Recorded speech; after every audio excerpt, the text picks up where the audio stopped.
Hello friends, welcome to today சமையல். இன்றைக்கி நம்ம டுடே சமையலில் கலர் கோலமாவு வீட்டிலே ரொம்ப சிம்பிளாக எப்படி ரெடி பண்ணலான்னு தான் பார்க்க போகிறோம். மார்கழி தை மாதம் அப்படின்னு வந்துட்டாலே எல்லார் வீட்டு வாசல்லையும் நல்ல கலர் கலராக அழகான ரங்கோலி கோலங்கள் எல்லாமே இருக்கும். அதிகமான பைசா போட்டு கலர் கோலமாவு வாங்குறத விட வீட்டிலே ரொம்ப சிம்பிளாக நிறைய கலர் கோலமாவு எப்படி ரெடி பண்ணலான்னு தான் இன்றைக்கி நம்ம இந்த வீடியோவில் முக்கியமாக பார்க்க போகிறோம். எனக்கு தெரிஞ்ச வகையான ஒரு டிப்ஸ் தான் இதில் உங்கள்கிட்ட ஷேர் பண்ணியிருக்கேன். உங்களுக்கு இதை விட இன்னும் ஏதாவது சிம்பிளாக தெரியும் அப்படின்னாலும் கமெண்ட்டில் பதிவு பண்ணுங்கள். அது மற்றவங்களுக்கும் பயனுள்ளதாக இருக்கும். இப்போ இந்த டிப்ஸ் எப்படி செய்யறதுன்னு நம்ம பார்க்க ஆரம்பிச்சிடலாம். முதல்ல நம்ம மாவு ரெடி பண்ணணும். அதற்கு பார்த்திங்கன்னா நீங்கள் கோலமாவு பயன்படுத்தினீங்கன்னா அந்த அளவுக்கு உங்களுக்கு கரெக்டான கலர் கிடைக்குமா அப்படின்னு கேட்டிங்கன்னா சந்தேகம்தான். அதே மாதிரி மணல் பயன்படுத்தலாம். அதாவது ஆற்று மணல் அப்படின்னு சொல்லுவாங்க. அது பயன்படுத்தும் பொழுது பார்த்திங்கன்னா உங்களுக்கு ரொம்ப அந்த அளவுக்கு கலர் கிடைக்காது. நான் சொல்கிற ரேஷியோவில் ஒரு மாவு பயன்படுத்துங்க. நிச்சயமாக நீங்கள் நினைக்கிற கலர் கிடைக்கும். அதற்கு நான் இன்றைக்கி பார்த்திங்கன்னா பச்சரிசி மாவு எடுத்திருக்கேன். அதாவது 3/4 கப் அளவுக்கு பச்சரிசி மாவு எடுத்திருக்கேன் அப்படின்னா 1/4 கப் அளவுக்கு கோலமாவு, கடையில் விற்கக்கூடிய கோலமாவு சேர்த்து எல்லாத்தையும் மிக்ஸ் பண்ணி எடுத்து வச்சுருக்கேன். அரிசி மாவு பார்த்திங்கன்னா பச்சரிசி மாவுன்னு சொல்லிட்டு கடையில் விற்பாங்க. அதை நீங்கள் வாங்கி பயன்படுத்தலாம். ஆனால் அதை விட ஏன்னா அது கொஞ்சம் காஸ்ட்லியாக இருக்கும். 1 கிலோ 40 ரூபா 45 ரூபா அந்த மாதிரிலாம் இருக்கும். கடையில் விலை குறைந்த பச்சரிசியாக வாங்கிக்கலாம். இல்லைனா ரேஷன் கடையில் கொடுக்கக்கூடிய பச்சரிசி கூட பயன்படுத்திக்கலாம். நான் இன்றைக்கி அதுதான் பயன்படுத்தியிருக்கேன். ஒரு 3 தடவை அரிசியை நல்லா கழுவிக்குங்க, வெயிலில் காய வச்சுக்கங்க. அதுக்கப்புறமா மிஷினில் கொடுத்து அரைச்சிக்கங்க. அரைக்கும்போது ரொம்ப நைஸான பவுடரை அரைக்காமல் கொஞ்சம் கொரகொரப்பான பவுடரை அரைச்சி எடுத்துக்கங்க. அதாவது கோலமாவு எந்த பதத்துக்கு இருக்குமோ அந்த மாதிரி அரைச்சி எடுத்துங்க.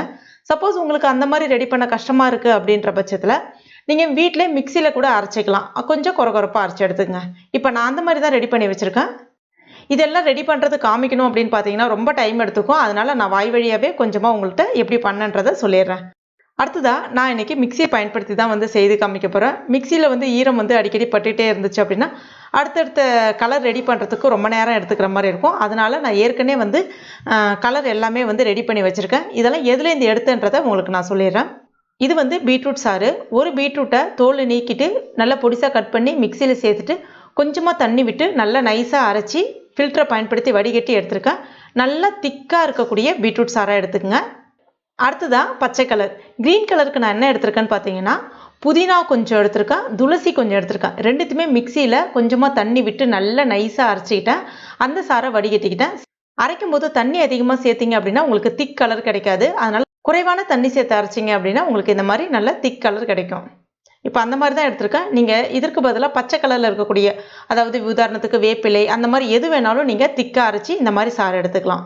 வேப்பிலையும் பயன்படுத்தலாம். அதுக்கு அடுத்ததாக பார்த்தீங்கன்னா மஞ்சள் கலருக்கு மஞ்சள் பொடி 1 ஸ்பூன் எடுத்துட்டு ஒரு 2 ஸ்பூன் அளவுக்கு தண்ணி சேர்த்துட்டு மிக்ஸ் பண்ணி எடுத்திருக்கேன்.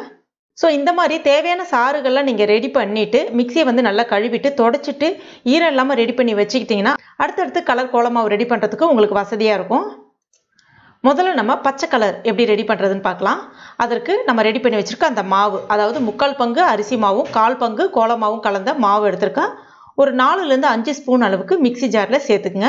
இப்போ கூடவே முக்கியமான ஒரு பொருள் சேர்க்க போகிறோம், கற்பூரம். கற்பூரம் பச்சை கற்பூரம் கிடையாது. நம்ம நார்மலாக பூஜைக்கு பயன்படுத்தக்கூடிய கற்பூரம் தான். அந்த கட்டி கற்பூரம் இல்லைனா அந்த பட்டன் கற்பூரம் அந்த மாதிரி சொல்லுவாங்க இல்லையா, அதில் முழுவதுமாக சேர்க்காதீங்க. கொஞ்சமாக ஒரு 1/4 பங்கு அளவுக்கு சேர்த்துக்குங்க.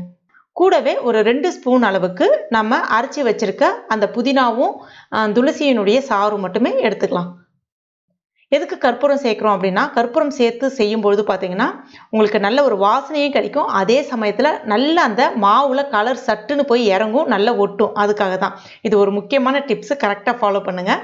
இதை ரொம்ப நேரம் மிக்சியில் அரைக்கணும் அப்படிலாம் கிடையாது. ஜஸ்ட் ஒரு 2 பல்ஸ் மட்டும் விட்டு எடுத்தால் போதும். நல்லா ஒன்றோடு ஒன்று மிக்ஸ் ஆகிடும். இப்போ பாருங்கள், க்ரீன் கலர் சூப்பராக கிடச்சிருக்கு பாருங்கள். இதுவே நீங்கள் மிக்சியை பயன்படுத்தாமல் செஞ்சிங்கன்னா என்ன ஆகும் அப்படின்றதையும் நான் செஞ்சு காமிக்கிறேன். ஒரு கிண்ணத்தில் ஒரு 2 ஸ்பூன் அளவுக்கு மாவு எடுத்திருக்கேன். அடுத்ததாக இங்க் எடுத்திருக்கேன். நான் பிளாக் கலர் இங்க் எடுத்திருக்கேன். பிளாக் கலர் இங்க் ரெடி பண்ணி பண்ணும்போது உங்களுக்கு ஒரு ஆஷ் கலரில் கிடைக்கும், சாம்பல் கலரில் கிடைக்கும். சேர்த்துக்கலாம். சேர்த்துட்டு கூடவே கொஞ்சமாக கற்பூரம் சேர்த்துட்டு மிக்ஸ் பண்ணிங்கன்னா பச்சரிசி மாவு இல்லையா, தண்ணி படும்போது ஒரு மாதிரி கொழகொழுப்பு தன்மையை கொடுக்கும். அதனால் இப்போ என்ன பண்ணணும்னு பார்த்தீங்கன்னா பாருங்கள், உங்களுக்கு ஒரு மாதிரி கட்டி கட்டியாக ஆயிடுச்சு பாருங்கள். இது நீங்கள் வெயிலில் காய வச்சாலும் மறுபடியும் பவுடர் பண்ணும்போது ரொம்ப கஷ்டமாக இருக்கும். மிக்சினா இந்த பவுடர் அப்படியே டக்குன்னு சேர்த்துட்டு ஜஸ்ட் ஒரு பல்ஸ் மட்டும் விட்டு, அதாவது ஒரே ஒரு சுற்று மட்டும் சுற்றி எடுத்துட்டிங்கன்னா போதும், அழகாக பவுடராக நல்லா வந்துடும்.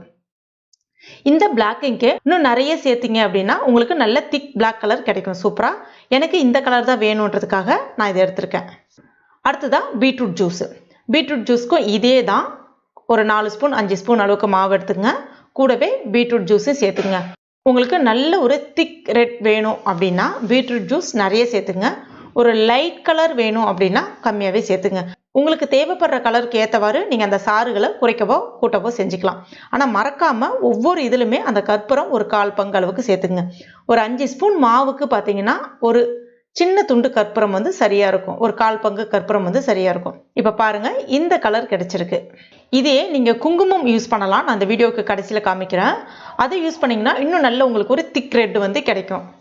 அடுத்ததாக ப்ளூ இங்கு. இங்க் வந்து பார்த்திங்கன்னா அந்த பசங்க எழுதுறதுக்காக பயன்படுத்துவாங்க இல்லையா, பேனால் போடுவாங்க இல்லையா, அந்த இங்கு தான் எடுத்திருக்கேன்.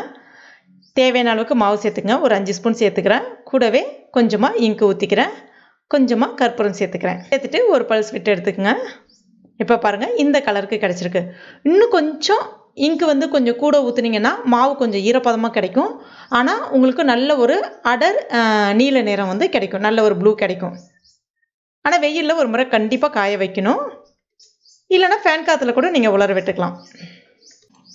அடுத்ததான் நம்ம ஃபுட் கலரை பயன்படுத்தி எப்படி ரெடி பண்ணலான்னு பார்க்கலாம். உதாரணத்துக்கு நம்ம வந்து கேசரி செய்யறதுக்காக வந்து பார்த்திங்கன்னா உங்களுக்கு அந்த ஆரஞ்சு ஃபுட் கலர் ஒன்று வச்சுருப்போம். இல்லைனா வந்து மஞ்சள் கலர், எல்லோ கலர் ஒன்று வச்சுருப்போம். அதே மாதிரி இது வந்து பார்த்திங்கன்னா ரோஸ் கலரில் இருக்கக்கூடிய ஒரு ஃபுட் கலர்.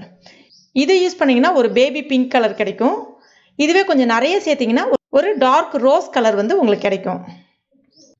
ப்ராசஸ் என்னமோ சேம் மெத்தட் தான். அது எல்லாமே வந்து பவுடர் ஃபார்மில் இருக்கும். ஃபுட் கலர் ஒரு 1/4 ஸ்பூன் அளவுக்கு எடுக்கிறீங்கன்னா கூடவே கொஞ்சமாக தண்ணி, 1 ஸ்பூன் 1.5 ஸ்பூன் தண்ணி சேர்த்துட்டு மிக்ஸ் பண்ணி ரெடி பண்ணி வச்சுக்கோங்க.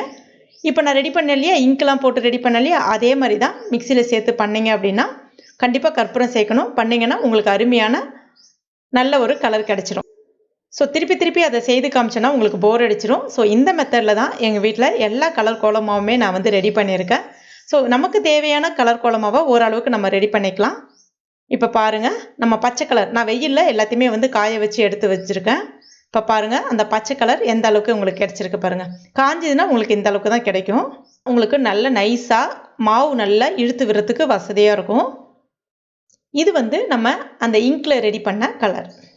அதுக்கு அடுத்ததான் இது வந்து அந்த லெமன் ஃபுட் கலரில் ரெடி பண்ண கலர்.